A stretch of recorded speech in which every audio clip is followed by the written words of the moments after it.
Assalamualaikum warahmatullahi wabarakatuh. Terima kasih kepada Ibu Erna Pranawati yang saya hormati, Bapak Ibu guru yang hari ini bisa menghadiri diseminasi budaya positif. Kami aturkan terima kasih.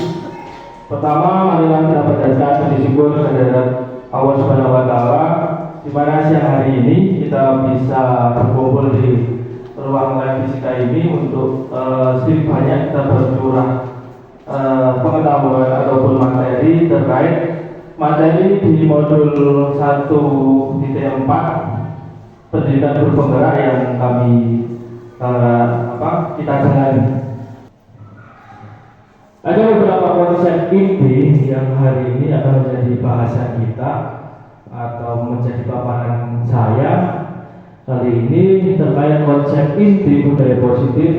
Di antaranya yang pertama adalah perubahan paradigma belajar, kemudian nanti dilanjutkan dengan pemahaman kita terkait disiplin positif, dilanjutkan dengan nilai-nilai kebajikan yang tentu saja sudah seringkali kita pahami dan kita yakini atau bahkan sudah seringkali kita implementasikan dalam kehidupan sehari-hari.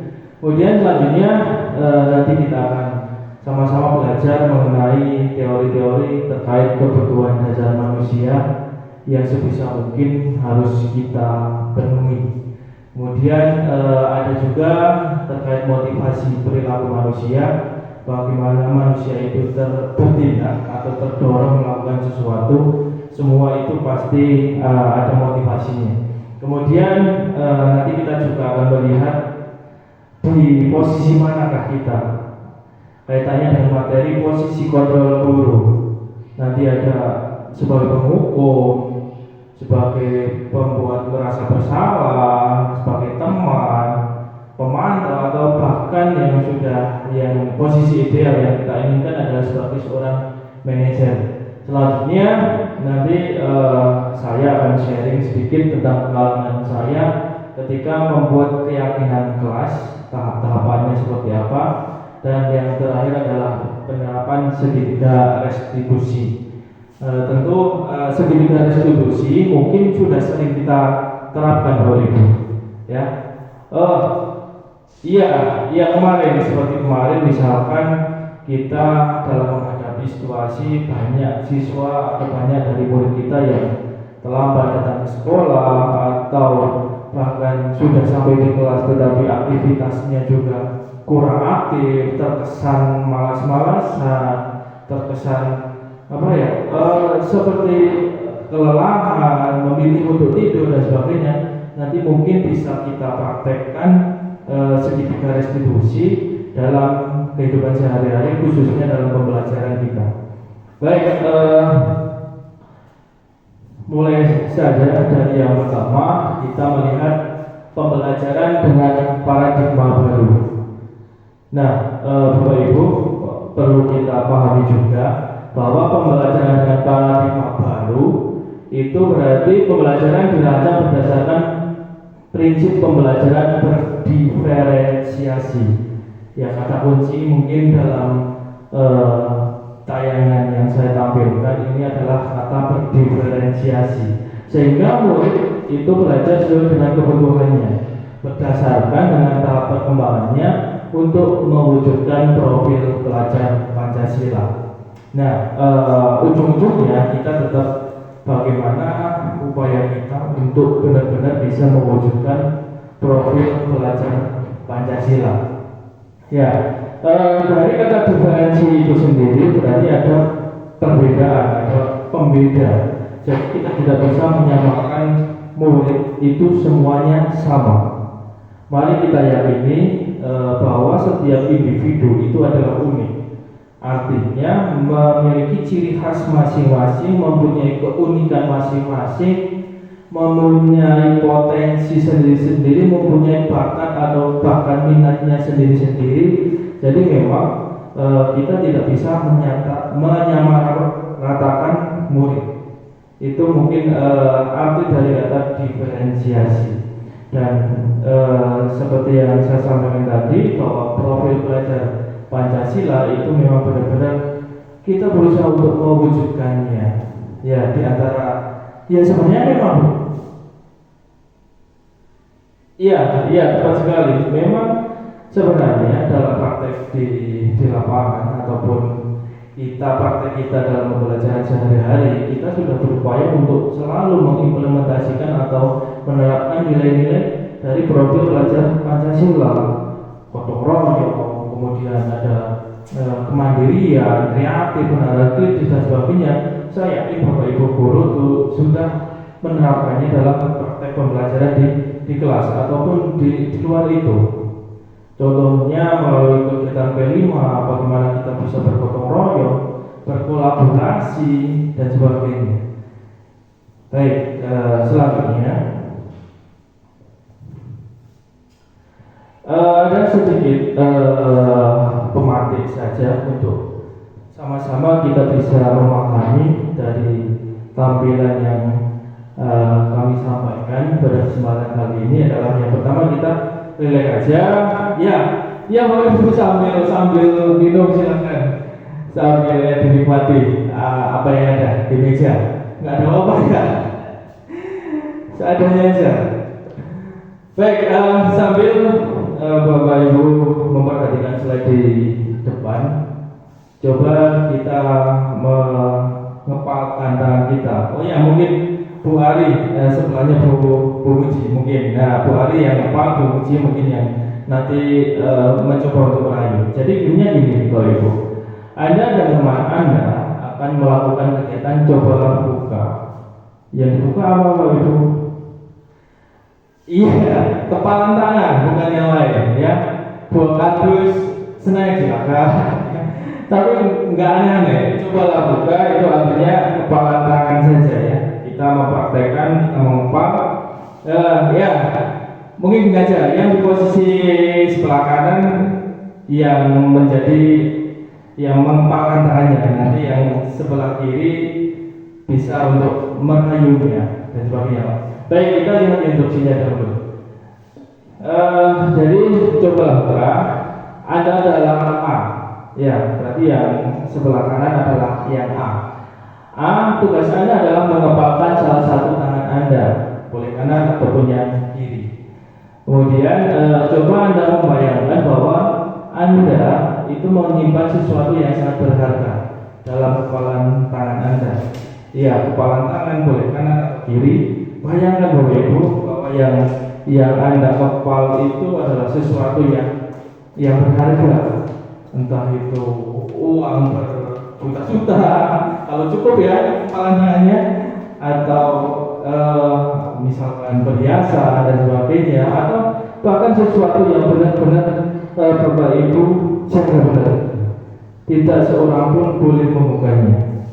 Oke, kemudian Anda perlu menjaga benda tersebut sekuat tenaga karena begitu pentingnya untuk kehidupan Anda. Jadi di kepala tangan Anda itu benar-benar penting, sehingga harus benar-benar Bapak Ibu jaga. Kemudian untuk tugas B atau yang duduk di sebelah kiri silahkan bertindak sebagai yang B atau rekan sebelah kiri. Mencoba dengan segala cara untuk membuka kepala tangan sebelah kanan. Ya, mungkin Bu Muji atau Bu Ari mencoba untuk merayu Bu Muji biar bisa membuka kepala tangan dari Bu Muji. Kemudian silakan yang sebelah kiri boleh membujuk, menghadik atau mengintimidasi, memarahi, menggoda, merayu. Pokoknya segala cara agar kepala tangan sebelah kanan itu bisa terbuka. Coba. Tapi ya, yang mengepalkan tangan itu harus berdasarkan keyakinan Anda bahwa sesuatu yang Anda kepalkan itu sangat-sangat berharga. Coba. Apakah sebelah kanan bersedia untuk membuka kepala tangannya?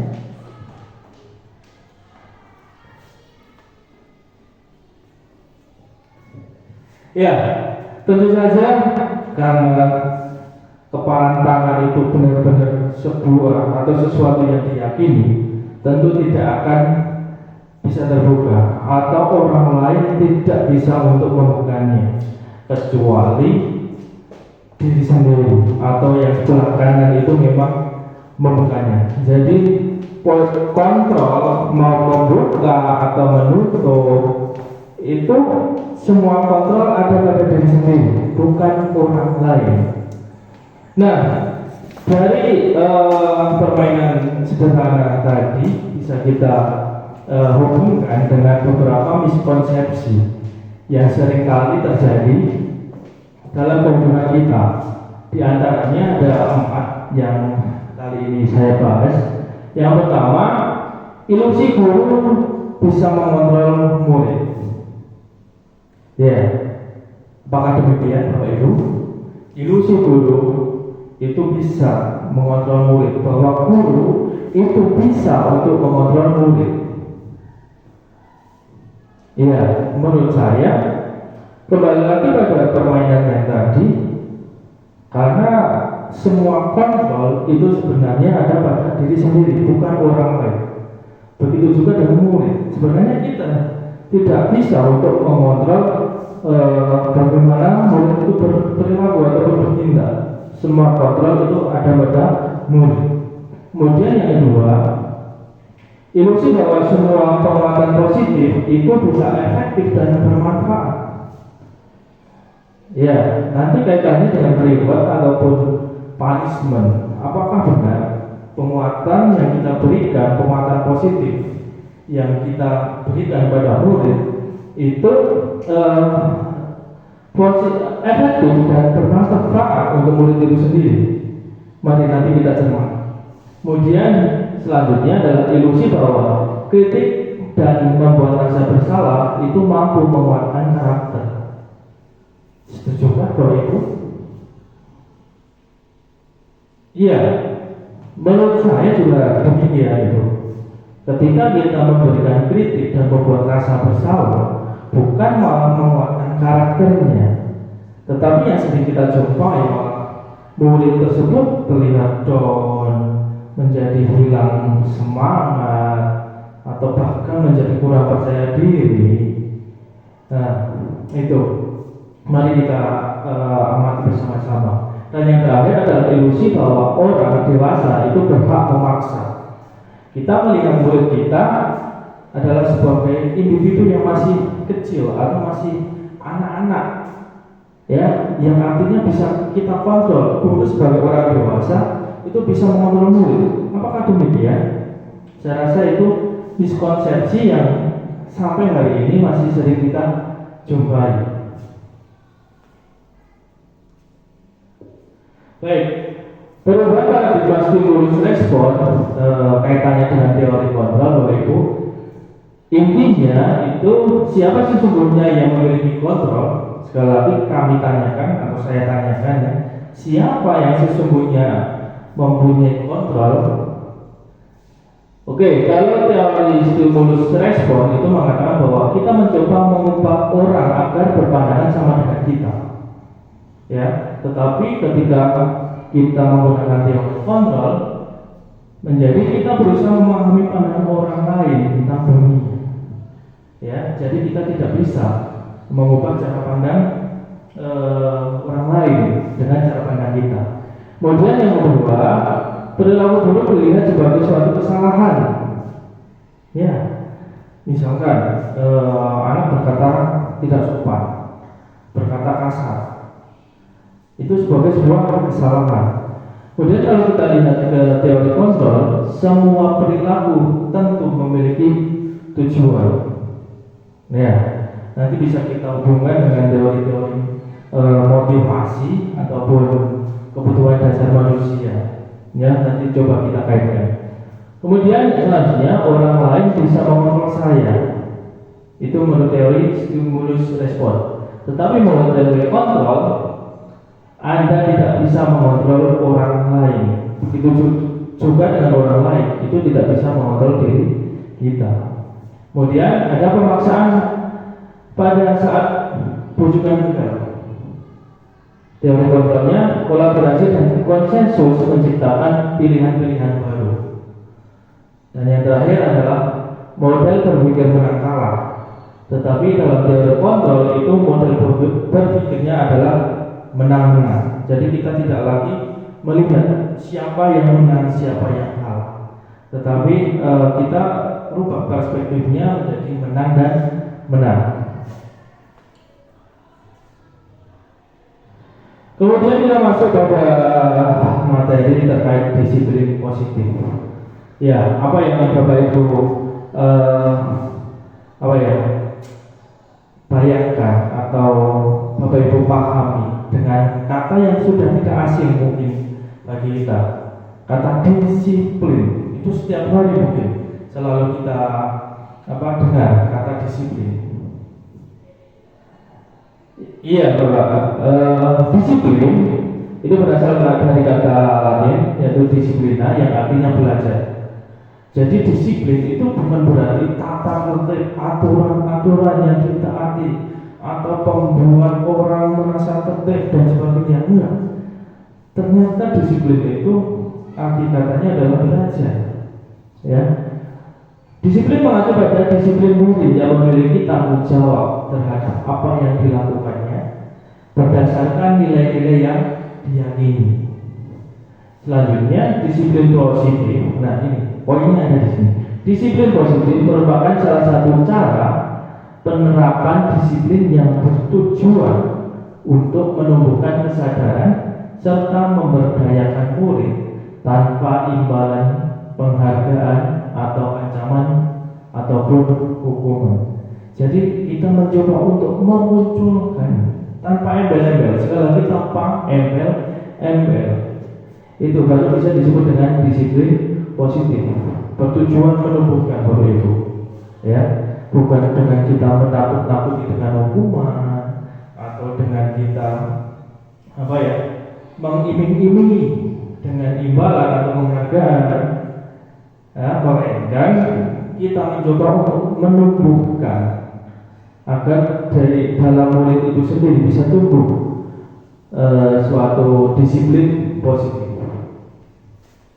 Selanjutnya, baik, nilai-nilai kebajikan. Sebenarnya nilai-nilai kebajikan yang sering kita jumpai dalam kehidupan sehari-hari ataupun dalam pembelajaran di kelas, Bapak Ibu tentu sudah sangat hafal ini tentang nilai-nilai kebajikan, utamanya pada profil belajar Pancasila. Ada beriman dan bertakwa pada Tuhan Yang Maha Esa, berakhlak mulia, berkebinekaan global, gotong royong, mandiri, kreatif dan bernalar kritis. Ya, seringkali sudah kita jumpai dalam kehidupan sehari-hari. Kemudian menurut PIP ada nilai toleransi, rasa hormat, integritas dan sebagainya. Kemudian ada life skill, ya, bagaimana kita melihat nilai kebajikannya, yaitu dapat dipercaya, lurus, kemudian pendengarnya aktif, tidak merendahkan orang lain dan memberikan yang terbaik dari dirinya sendiri. Jadi berusaha memberikan yang terbaik dari dalam dirinya sendiri, berusaha menjadi pendengar yang aktif juga. Kemudian dan intinya ini dapat dipercaya, lurus hati, ya. Ya, apalagi di era sekarang untuk memiliki hubungan dengan orang lain itu memang kita harus bisa menjadi seorang yang dapat dipercaya. Nah, demikian Ibu, Bapak Ibu terkait nilai-nilai kebajikan dari profil belajar Pancasila, kemudian dari BPP ataupun dari life skill. Nah, terkait kebutuhan dasar manusia, ini Bapak Ibu guru, sampai hari ini kita tentu tidak bisa terlepas dari yang namanya kebutuhan dasar manusia. Dalam teori ini, Dresser itu menyebutkan ada 5, ya. Mungkin perlu dipahami terlebih dahulu, kebutuhan dasar manusia merupakan segala sesuatu yang kita lakukan untuk mendapatkan apa yang kita inginkan. Jadi ini juga masih erat kaitannya dengan teori-teori motivasi di awal tadi, bisa kita kaitkan dengan kebutuhan dasar manusia. Baik, di sini diantaranya yang pertama adalah bertahan hidup, kemudian kasih sayang dan rasa diterima, penguasaan, kebebasan dan kesenangan. Baik, pada siang hari ini mari kita amati dulu satu persatu, karena ini seringkali kita jumpai pada murid-murid kita. Perlu disadari bahwa terkadang kita melupakan apakah kebutuhan dasar dari murid-murid kita itu benar-benar sudah terpenuhi atau belum. Misalkan suatu contoh seperti ini, Bapak Ibu. Mungkin sering menjumpai bahwa ketika masih jam pelajaran ada beberapa anak itu yang memutuskan untuk pamit keluar kelas dengan izin, Pak, mohon maaf saya izin ke toilet. Padahal dalam kenyataannya seringkali kita jumpai anak itu bukan ke toilet, tapi ke sebelahnya toilet alias kantin. Nah, kalau kita amati, mungkin ada kebutuhan dasar yang belum anak tersebut penuhi. Misalkan dia memang benar-benar merasa lapar, sehingga kebutuhan dasarnya adalah mencari makanan, sehingga dia memutuskan untuk pergi ke kantin. Sementara itu kalau kita lihat lebih dalam lagi, kenapa kok anak sampai merasa lapar padahal sudah waktunya pelajaran? Kalau kita amati lagi, ternyata di rumah belum makanan, ibunya baru memasak nasi saja, sehingga tidak sempat untuk sarapan. Kadang kalau kita melihat sampai ke arah situ, mungkin kita baru akan menyadari bahwa memang kebutuhan anak tersebut belum terpenuhi. Tetapi selama ini yang kita lakukan adalah langsung menjangkit mereka, ngapus sih, katanya ke WC kok ke kantin. Nah, itu Bapak Ibu. Kemudian yang kedua, kasih sayang dan rasa diterima. Ini sangat penting Bapak Ibu. Anak terkadang kehilangan tempat untuk dia bisa bercerita, dia bisa merasa diterima kehadirannya, sehingga banyak anak yang melakukan tindakan-tindakan yang keluar dari nilai yang diyakininya. Padahal nilai-nilai kebajikan itu sudah mencerminkan entah itu toleransi, kejujuran dan sebagainya. Tapi kadang anak masih tidak memegang keyakinan itu, sehingga melakukan tindakan-tindakan yang tidak sesuai dengan nilai tersebut. Oke, jadi perlu kita untuk lebih memahami bagaimana anak itu apa yang dia butuhkan, termasuk salah satunya adalah kasih sayang dan rasa diterima. Selanjutnya tentang penguasaan dalam artian dia pengen orang lain itu mengakui bahwa dirinya punya power. Mungkin Pak Budi dan rekan-rekan di tim seringkali menjumpai bahwa anak-anak yang dalam tanda kutip selama ini mempunyai masalah atau membuat masalah, itu kalau kita lihat lebih dalam, mungkin kebutuhan dasar yang penguasaan ini belum dia penuhi.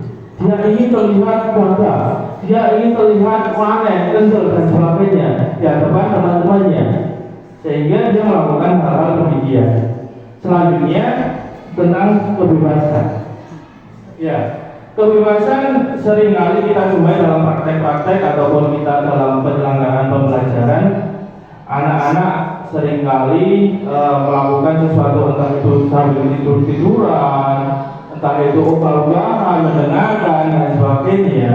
Mungkin ada kebutuhan dasar yang belum terpenuhi, yaitu kebebasan.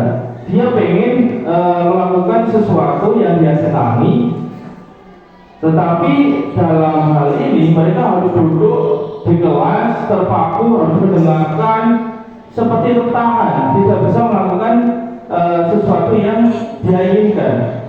Sisi kebebasannya tidak dia dapatkan, sehingga seringkali kita masih jumpai murid-murid yang ogah-ogahan atau mengerjakan tugas ya Al-Quran dan sebagainya, itu mungkin ada kebutuhan yang belum terpenuhi di situ.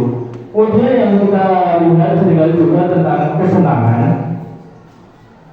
Kita tentu setiap pembelajaran melakukan evaluasi bagaimana bisa menyuguhkan pembelajaran yang benar-benar bisa menyenangkan, fun. Jadi akan tidak merasa tertekan ketika kita masuk ke kelas. Seringkali saya mendengar jadilah guru yang selalu dirindukan kehadirannya dan selalu ditangisi ketidakhadirannya. Jadi intinya kita berusaha memberikan pembelajaran yang mungkin itu bisa memenuhi kebutuhan dasarnya terkait kesenangan, fun, entah itu dengan game dan sebagainya. Nah, menurut kita memang dari kelima kebutuhan dasar ini sebisa mungkin kita harus detail dalam melihat, dalam mengamati ataupun dalam ada kalimat begini Bapak Ibu, kita menghamba pada murid. Nah, mungkin kata menghamba itu cukup asing di telinga kita, padahal makna yang sesungguhnya apapun yang kita lakukan, segala sesuatunya itu kita berusaha untuk setulus hati melayani murid. Itu yang terpenting dari kebutuhan dasar manusia. Nah, misalkan satu contoh seperti ini. Mungkin Bapak Ibu kita mungkin bisa sambil flashback atau kita memperdalam apa yang kita pahami terkait kebutuhan dasar manusia. Suatu contoh, saya sebutkan satu contoh seperti ini. Ibu Ani, ya bukan Ibu Ari.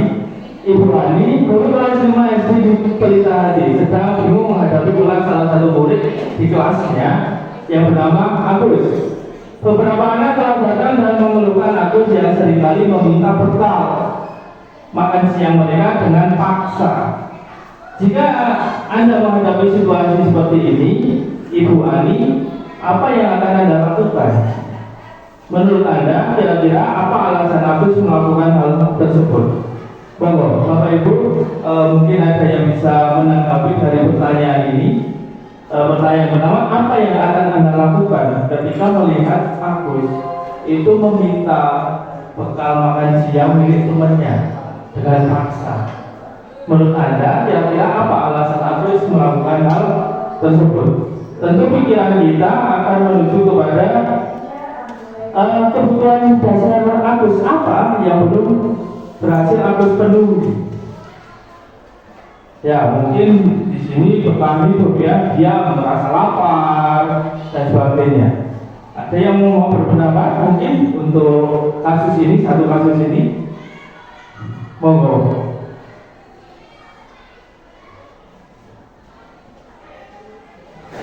Baik Pak, terima kasih Pak Budi. Monggo.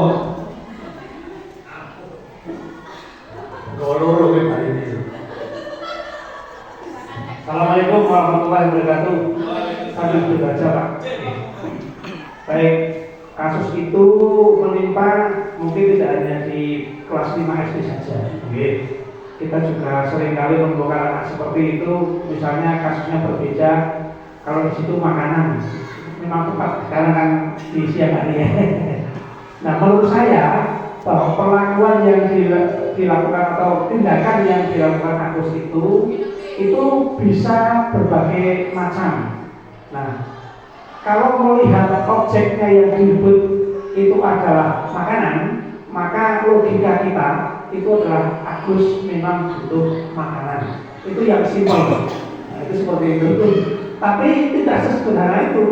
Nanti kita interogasi, kita konfirmasi dan kita klarifikasi baik dari Agus yang melakukan maupun korbannya itu kira-kira bagaimana. Kalau hanya menimpa pada satu anak itu mungkin bisa jadi karena dia saat itu butuh makan. Tapi kalau misalkan kok ternyata semuanya dimintai, pada makan itu cuma samplok ronglok cukup, bisa kelas Pak Jalan kabeh. Nah, ini bisa jadi karena ada faktor yang lain. Faktor yang lain itu apa? Ya mungkin bisa jadi karena bisa ingin menunjukkan bahwa dia itu sedang menunjukkan eksistensinya, atau mungkin juga karena pengaruh-pengaruh yang lain. Itu pendapat saya, Pak Hujan. Itu ada teman saya bukan mau berikan. Sebenarnya mungkin jawaban yang luar biasa, mulai dari interogasi kemudian klarifikasi juga sangat luar biasa jawaban Pak Budi. Menurut saya juga setuju dengan apa yang disampaikan Pak Budi. Mari kita coba lihat sebentar. Nah, ada beberapa poin dalam hal ini. Apabila jawaban Agus karena ia lapar dan orang tuanya tidak membawa banyak bekal, berarti kebutuhan dasarnya adalah dia untuk bertahan hidup. Asumsinya kalau tidak makan nggak bisa hidup. Asumsi dasar untuk anak kelas 5 SD. Kemudian poin yang kedua, apabila jawaban Agus karena ia senang temannya jadi memperhatikan dia, berarti kebutuhan dasarnya adalah untuk dia bisa diterima, bisa diakui oleh teman-temannya. Kemudian poin yang berikutnya, apabila jawaban Agus merasa hebat karena temannya jadi takut, berarti dia butuh sebuah pengakuan. Oh, dia kendel, wani, minta temannya. Ya, mungkin ini memang sering kita alami, kita jumpai pada murid-murid kita, walaupun itu tidak terkait makanan, mungkin hal-hal yang lain. Kemudian untuk jawabannya, apabila Agus karena dia merasa bosan dengan bekal yang dibawakan ibunya, berarti dia punya kebutuhan dasar akan pilihan. Kok itu saja, bosan, tak minta temennya, tak ijab masakannya si ibu si A, si B dan seterusnya. Berarti dia membutuhkan akan pilihan. Dan yang terakhir, ketika jawaban Agus karena ia iseng, adalah dia butuh sebuah hiburan dan menjadikan temannya itu yang membawa bekal adalah sebuah hiburan. Lah, iseng-isengnya tak ngerjani ini, tak minta ini, tak musili ini. Dia ternyata butuh sebuah kesenangan.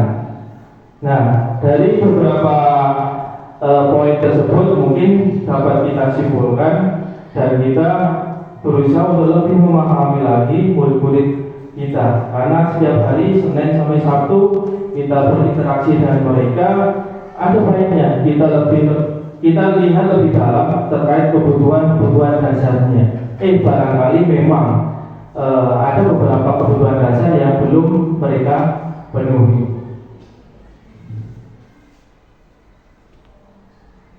Baik, untuk motivasi tadi sudah disampaikan Bu Ayu.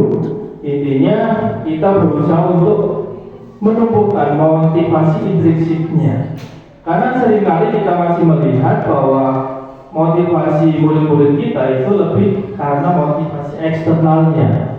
Oh, saya berangkat lebih pagi biar tidak terlambat, biar nanti tidak ketemu dengan Pak Ujang atau kemudian di ruang BK. Nah, itu masih motivasi ekstrinsik karena tidak dari dalam dirinya sendiri. Sementara yang kita harapkan bahwa anak mempunyai pikiran sendiri, mempunyai motivasi dalam dirinya sendiri. Bagaimana misalkan dia bisa memanajemen waktunya dengan baik sehingga tidak terlambat, tanpa harus ditakut-takuti dengan aturan ataupun ancaman-ancaman berupa besok tak panggil orang tuanya dan sebagainya. Ya, itu dalam teori seperti itu yang kita harapkan itu kita bisa menumbuhkan motivasi intrinsiknya.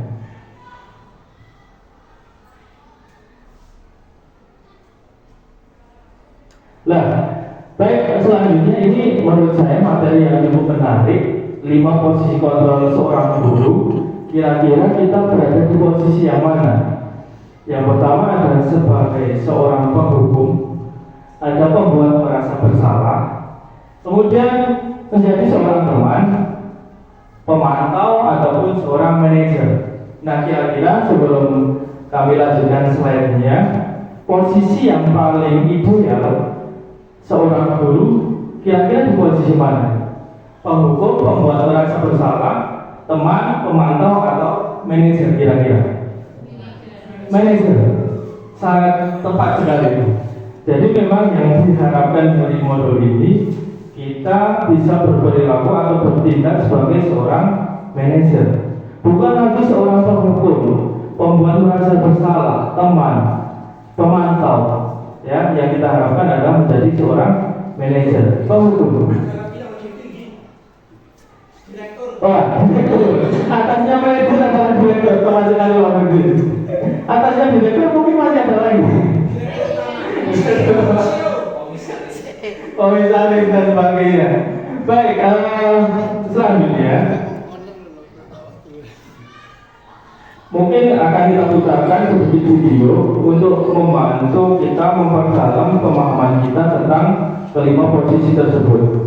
Nah, seringkali kita masih melihat posisi kita yang sering saya pribadi misal masih sering menjadi seorang pemantau dengan berpegang pada buku catatan, ya, jadi ada catatan kasus dan sebagainya. Kemudian kadang juga menjadi posisi seorang penghukum juga. Penghukum, oh sekarang ya udah untuk memperbaiki diri kalian, silakan sekarang kalian lari keliling lapangan dan sebagainya, atau membersihkan toilet. Nah, itu masih menjadi seorang penghukum. Padahal idealnya sekali lagi kita berusaha untuk menjadi seorang manajer.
Posisi penghukum biasanya berbicara dengan nada tinggi.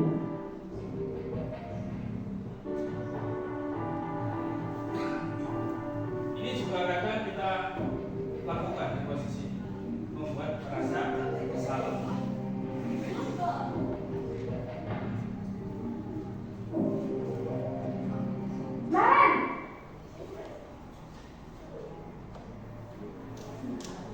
Selamat pagi, Bu.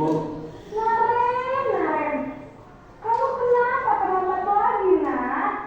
Ya Tuhan, Naren, kamu tenang ya, bikin ibu susah ya. Kalau kamu terlambat lagi, nanti ibu yang ditegur bapak kepala sekolah, nak. Disangka ibu tidak bisa membina kamu. Duh, gimana ini? Maaf, Bu. Duh, Gusti Naren, kamu suka ya kalau ibu ditegur bapak kepala sekolah? Terus, sekarang ibu harus tulis apa yang di buku absen? Ini kamu sudah sering terlambat loh. Ibu harus apa coba? Maaf, Bu. Maaf sekali. Ya sudah, lain kali jangan bikin ibu susah lagi ya nak ya.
Jadi biarpun saya lari kencang, tetap garusin ya Bu.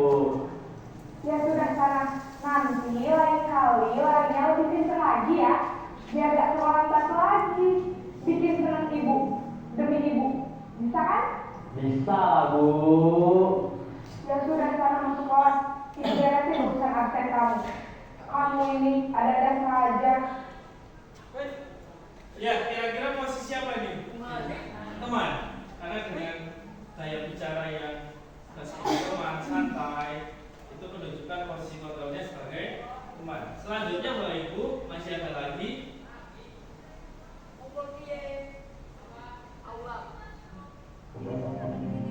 Naren,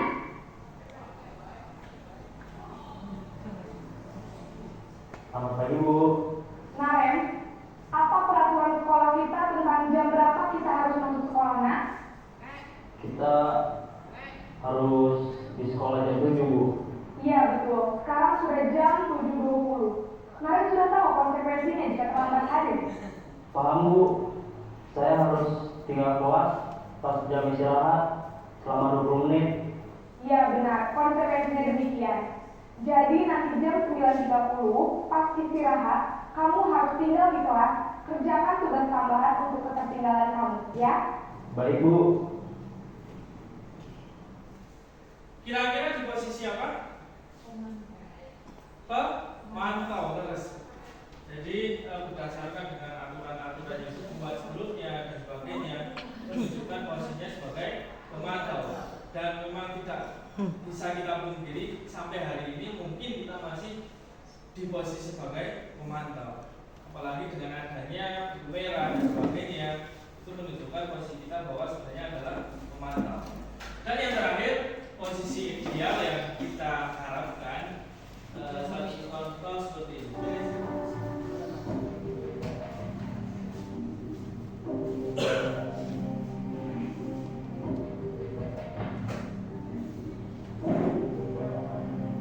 Naren,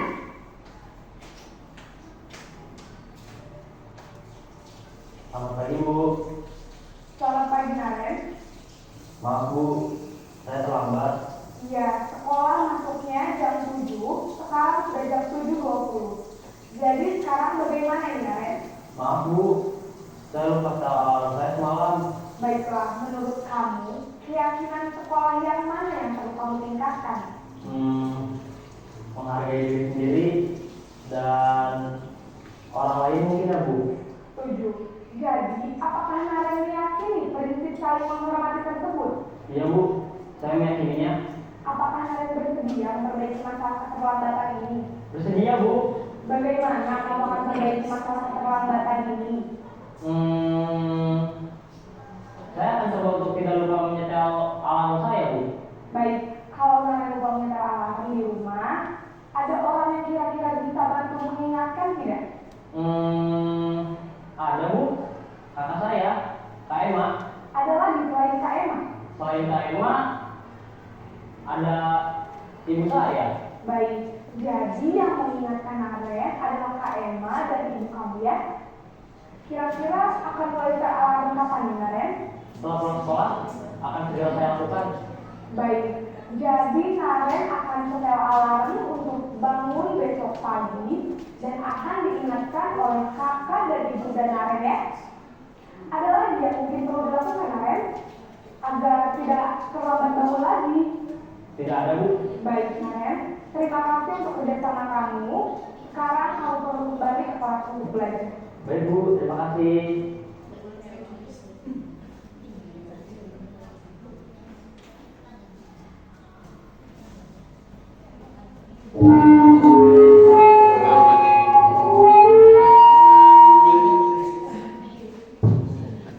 Ya, terima kasih Bapak Ibu masih bertahan di siang-siang yang semakin ngantuk mungkin semakin hot juga ya.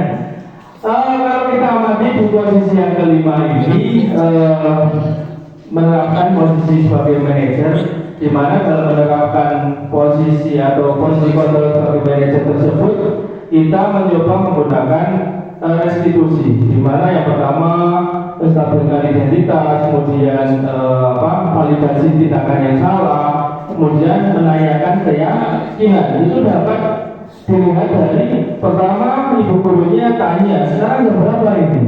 Dan sebagainya. Itu menunjukkan validasi kesalahan. Kira-kira terlambat 20 menit itu hal yang benar atau salah. Tetapi poin yang paling penting dalam video terakhir ini, bagaimana ibu guru tersebut bisa mendorong anak untuk menemukan sendiri solusinya. Ya, dia bisa menyebutkan akan pasang alarm dan sebagainya. Nah, itu yang diharapkan di posisi sebagai seorang manajer, membantu anak untuk bisa menemukan solusinya sendiri tanpa harus ditakut-takuti dengan peraturan dan sebagainya. Baik Bapak Ibu, kita lanjutkan untuk berikutnya.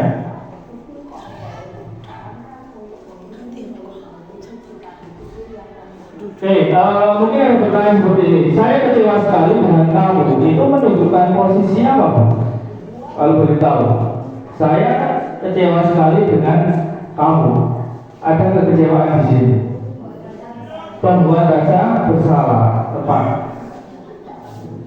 Kemudian misalkan kamu tidak pernah benar melakukannya, berarti kamu hukum, karena pasti ini dengan menggunakan nada tinggi ataupun kalimat yang cukup keras.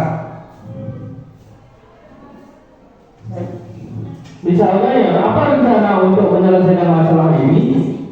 Restitusi tepat sekali, atau posisi kontrol sebagai seorang manajer dengan menerapkan segitiga restitusi yang selanjutnya akan kita bahas.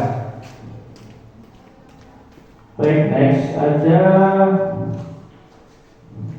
Oke, keyakinan kelas itu kemarin kita sudah praktekkan di salah satu kelas milik Pak Sarwi, kebetulan di kelas 7A. Kita membuat sebuah atau suatu keyakinan kelas, di mana pembentukan keyakinan kelas itu yang pertama sebenarnya bersifat abstrak, kemudian berupa pernyataan universal. Nah, ini sebaiknya itu memang dibuat dalam pernyataan yang positif, kurangi ataupun bahkan hindari kata-kata dilarang, tak pernah, atau tidak boleh dan sebagainya. Sebisa mungkin dibuat dengan kalimat atau kata-kata positif. Kemudian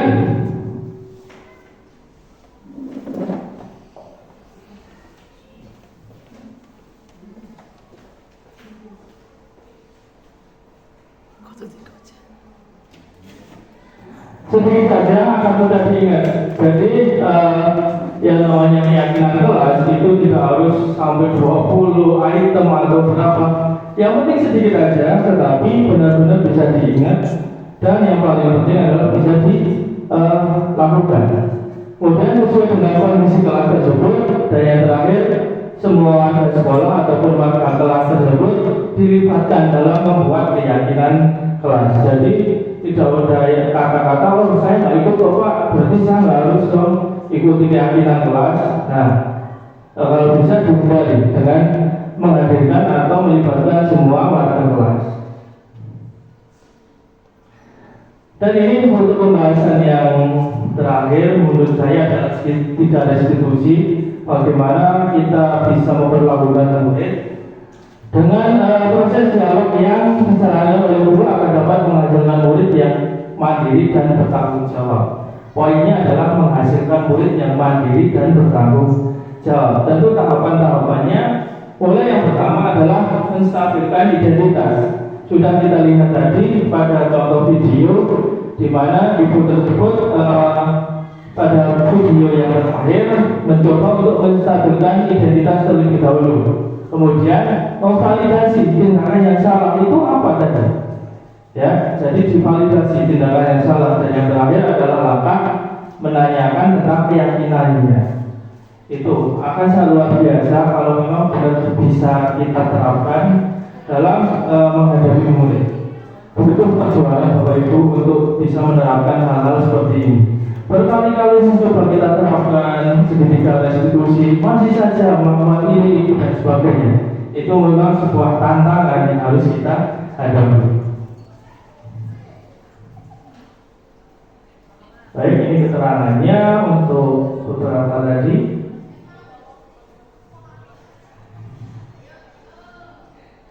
Praktek sudah kami lakukan ketika itu mengambil 2 sampel. Yang sering kita lihat adalah banyak anak yang ketika pelajaran itu malah memilih untuk tiduran, untuk bermalas-malasan, bahkan sampai tertidur di kelas.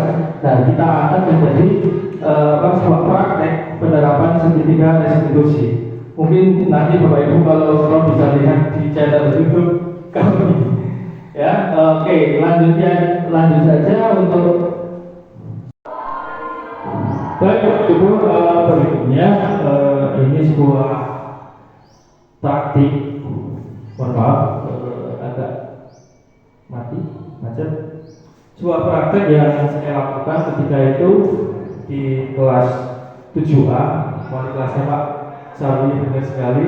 Saya mencoba menerapkan budaya positif dengan salah satu caranya yaitu dengan membuat keyakinan kelas, di mana kita mulai dari tahap-tahap, kalau nggak salah ada step-stepnya, ada 5 tahap yang saya lalui ketika itu. Yang ini untuk gambaran saja ya tentang apa yang saya lakukan ketika itu. Yang pertama, saya memberikan kesempatan pada murid-murid untuk bisa dan ide-idenya terkait keyakinan yang mereka miliki. Ya, dalam tahap itu murid-murid masih menuliskan dengan kata-kata banyak yang menyebutkan dengan tidak boleh atau dilarang, jangan. Ya, itu masih banyak yang menyebutkan dengan kalimat-kalimat seperti itu.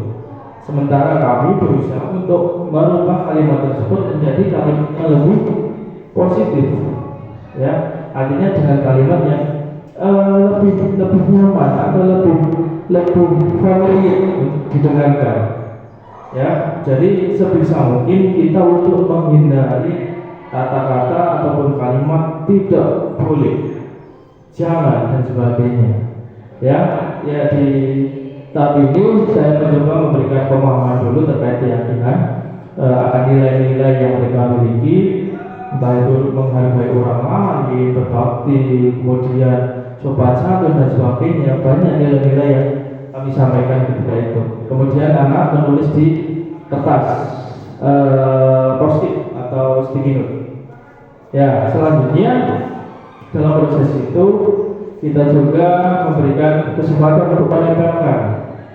Setelah ditempelkan, kita lihat lagi, masihkah banyak kalimat-kalimat yang negatif atau belum berupa kalimat positif. Nah, kita berikan kesempatan mereka untuk merubah atau buat menjadi kalimat yang lebih baik. Dalam kaitannya dalam hal ini adalah kalimat positif. Setelah itu Bapak Ibu,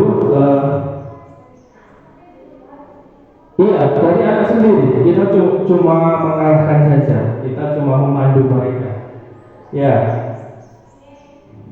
baik. Setelah itu kita kelompokkan, mungkin ada beberapa yang sama ya. Kemudian setelah kita kelompokkan, kita menyarikan. Tidak perlu banyak-banyak Bapak Ibu, cukup berapa? Ya, yang penting semua tercover kemudian dikelompokkan. Ya, selanjutnya bisa kita menggunakan tabel T dan tabel Y. Di antaranya itu tampak seperti dan tidak tampak seperti. Nah, baru kemudian di akhir nanti anak-anak bisa menyimpulkan sendiri kira-kira keyakinan kelasnya seperti apa saja. Nah, setelah disepakati atau setelah kita simpulkan terkait keyakinan kelas dari kelas tersebut, kita buat agar bisa ditempel ataupun setiap hari dibaca. Mudah-mudahan nilai itu memang benar-benar bisa diterapkan menjadi sebuah budaya, baik di kelas, baik di sekolah, bahkan sampai ke masyarakat. Itu yang kita harapkan. Jadi kalau kemarin memang masih berupa kertas manila ya, atau kertas, artinya belum didesain yang menarik. Yang penting ada dulu, nanti kita kita buat, entah itu didesain kemudian dicetak banner atau apa, itu bisa. Nanti kita bisa pasang di tempat-tempat yang sekiranya bisa setiap orang itu melihat, atau khususnya kelas tersebut selalu bisa melihatnya.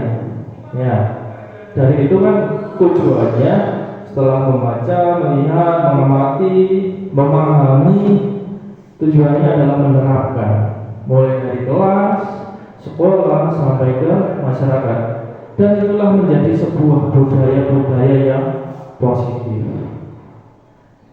Iya, semua dilibatkan Bapak Ibu, semua dilibatkan, dan di situ juga ada tanda tangannya, tanda tangan dari anak atau murid-murid. Ya, dalam artian semua menyepakati kesepakatan tersebut atau keyakinan kelas tersebut. Jadi semuanya juga berperan baik dalam membuat, menyusun, dan sampai pada implementasinya atau dalam prakteknya. Jadi semua terlibat, menyetujui, menerapkan. Jadilah budaya positif di sekolah ataupun di masyarakat. Itu maksud dari tujuan kita membuat keyakinan kelas. Baik. Oke, untuk video lengkapnya mungkin nanti Bapak Ibu kalau slow, ya silakan kunjungi situs YouTube kami ya. Iya, tetap masih sama Ujang Chandra Aditya situsnya. Silakan buka YouTube-nya, mungkin Bapak Ibu bisa melihat tayangan video tersebut, dan sangat besar harapan saya Bapak Ibu dapat mengkritisi ataupun memberikan masukan kepada saya. Oh Pak Ujang, ini masih ada yang kurang atau tahap ini yang terlewati. Itu tentu akan sangat berharga buat saya sebagai bahan perbaikan ke depan. Baik Bapak Ibu, untuk penutupnya dalam penerapan program disiplin positif itu hendaknya guru memiliki kompetensi kepribadian profesional sosial yang baik, di mana guru mampu berefleksi dalam posisi kontrol yang sudah kita bahas tadi. Kemudian bagaimana perjalanan diri sebagai among. Sebenarnya kita itu memang among atau menjadi seorang manajer yang menuntut murid-murid menjadi insan yang mandiri, merdeka dan bertanggung jawab. Ya, sebisa mungkin kita terapkan posisi kontrol kita menjadi seorang manajer. Tujuannya tetap sama, tetap pada murid. Baik Bapak Ibu, untuk diseminasi kali ini saya cukupkan sekian. Terima kasih atas perhatiannya, atas menyempatkan waktunya di siang hari ini. Sekali lagi kami ucapkan terima kasih. Untuk itu kami akhiri. Selamat siang. Wassalamualaikum warahmatullahi wabarakatuh.